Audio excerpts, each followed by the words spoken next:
जास्त म्हणजे आहे, हां. 50 गुंठे आहे. हां. तुमच्याकडून आतापर्यंत मी रात्री पाहिलं हं. 21,000 रुपये खर्च झाला तुमचा. अच्छा. हां. हां, 21,000 रुपये खर्च झाला. हं. इतक्या हळदीचा दुसरीकडून खर्च झाला असता हं. 30 ते 35,000. बरं, ते खर्च एक तर बचत झाली आणि हळद तुमची समाधानकारक आहे. समाधानकारक. म्हणजे काही प्रॉब्लेम नाही काही आज. problem नाही. मग ही ट्रीटमेंट शेतकऱ्यांनी घ्यायला पाहिजे का नाही? घ्यायलाच पाहिजे. घ्यायला पाहिजे. घ्याल मी आता तुमच्याकडून मक्काचं पण मागून घ्यालो. अच्छा, अच्छा. मका सीडसाठी पण मागून घ्यालो. अच्छा. कारण मी ते कापसाचं जर घेतलं असतं तुमच्याकडून, हां. कापसाचा 19,000 रुपये खर्च झाला मग अर्ध्या गुंठ्यावर. अरे 22 बाप! गुंठ्यावर 19,000 रुपये खर्च झाला सीडच्या कापसावर. अरे बापरे! ते जर तुमच्याकडून घेतलं असतं तर 9,000 झाला असता. निम्या आणि निम्या पैशामध्ये. हे पुन्हा उत्पन्न वाढलं असतं आणि खर्च वाचला असता. हां.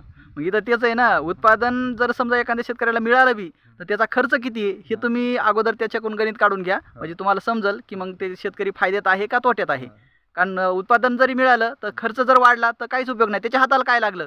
काहीच नाही ना. तर अशी आपली शेती शाळाची ट्रीटमेंट आहे. कमीत कमी खर्च आणि जास्तीत जास्त उत्पादन काढून देणारी. तर ज्याही शेतकऱ्याला पुढे क्रॉप ट्रीटमेंट घ्यायची आहे त्या शेतकऱ्याला तुम्ही काय सांगाल? नाही, घ्यायलाच पाहिजे. घ्यायलाच पाहिजे. घ्यायला पाहिजे. अच्छा. म्हणजे घ्यायला पाहिजे. आपण रासायनिकडे म्हणजे कृषी केंद्राकडे गेलो ना, हां.